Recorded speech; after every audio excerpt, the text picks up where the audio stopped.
സുഹൃത്തുക്കളെ നമസ്കാരം. നമ്മളൊരു ദിവസം എത്ര ചായ കുടിക്കും? സത്യസന്ധമായിട്ട് പറയണം. 1, 2, 5, 10 ഇഷ്ടം പോലെ ചായ കുടിക്കുന്നവരുണ്ട്. ഞാൻ അത്യാവശ്യം ചായ കുടിക്കും. ചായ വിത്ത് കടിയുണ്ട്, വിത്തൗട്ട് കടിയുണ്ട്.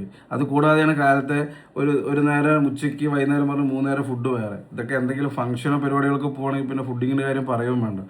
ഇങ്ങനെ ജീവിക്കണം. നമ്മുടെ അടുത്ത് വന്നിട്ട് ഒരു ദിവസം പെട്ടെന്ന് പറയണം, നാളെ മുതൽ കാലത്ത് ടു വൈകുന്നേരം വരെ ഒരു സ്ട്രൈറ്റ് 12-13 മണിക്കൂർ നോ ഫുഡ്, വെള്ളം പോലും കുടിക്കാൻ പറ്റില്ല എന്ന് പറഞ്ഞാൽ നടക്കും. സുഹൃത്തുക്കളെ, ലോകം മുഴുവനുള്ള ഇസ്ലാം മത വിശ്വാസികൾ നാളെ മുതൽ പരിശുദ്ധമായ റമദാൻ മാസത്തിലേക്ക് കടക്കുകയാണ്. 30 ദിവസം വ്രതാനുഷ്ഠാനമാണ്. കാലത്തോട്ട് വൈകുന്നേരം വരെ ഭക്ഷണവും ഇല്ല, വെള്ളവും ഇല്ല. രാത്രികളിൽ പ്രാർത്ഥനയും കാര്യങ്ങളൊക്കെ ആയിട്ട് നമ്മൾ മുമ്പൊരിക്കൽ ഡിസ്കസ് ചെയ്തിട്ടുണ്ടായിരുന്നു. ഈ ദൈവവിശ്വാസം മതവിശ്വാസം കൊണ്ടൊക്കെ എന്തെങ്കിലും കാര്യമുണ്ടോ എന്ന് പറഞ്ഞിട്ട്. ഇതൊക്കെ തന്നെയാണ്. ഇത് ഇസ്ലാം മതത്തിൽ മാത്രമല്ല, ക്രിസ്ത്യൻ മതം എടുത്തു കഴിഞ്ഞാലും അതുപോലെ തന്നെ ഹിന്ദു മതം എടുത്തു കഴിഞ്ഞാൽ, നമ്മളിപ്പോൾ കുറച്ച് നാൾ മുമ്പ് അയ്യപ്പന്മാർ മലയ്ക്ക് പോയത്, മകരമാസത്തിലെ തണുപ്പിൽ സാധാരണ രീതിയിൽ നമ്മൾ മൂടിപ്പോച്ച് കിടക്കുള്ളൂ. മുഖം കഴുകാൻ പോലും നമ്മൾ വെള്ളം എടുക്കില്ല. അവിടെയാണ് കാലത്ത് എൻ്റെ മാലയിട്ട അയ്യപ്പന്മാർ പോയി മുങ്ങി കുളിച്ചിട്ട് അവരുടെ കാര്യങ്ങളിലേക്ക് കിടക്കുന്നത്.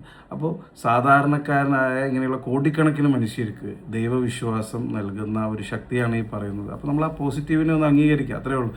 അപ്പോൾ ഞാൻ പറഞ്ഞു വന്ന കാര്യം എന്ന് നാളെ മുതൽ വിശ്വാസത്തോടെ നോമ്പെടുക്കുന്ന എല്ലാവർക്കും ആ 30 ദിവസത്തെ നോമ്പും ഭംഗിയായി പൂർത്തിയാക്കാനും സ്വന്തം മനസ്സും ശരീരവും അതിലൂടെ ശുദ്ധീകരിക്കാനും കൂടുതൽ പോസിറ്റീവായിട്ടുള്ള ഊർജ്ജത്തോടു കൂടെ ജീവിതത്തെ കൂടുതൽ നല്ല രീതിയിൽ സമീപിക്കാനും മുന്നോട്ട് പോകാനും എല്ലാവർക്കും കഴിയട്ടെ എന്ന് പ്രാർത്ഥിച്ചുകൊണ്ട് നിർത്തുന്നു.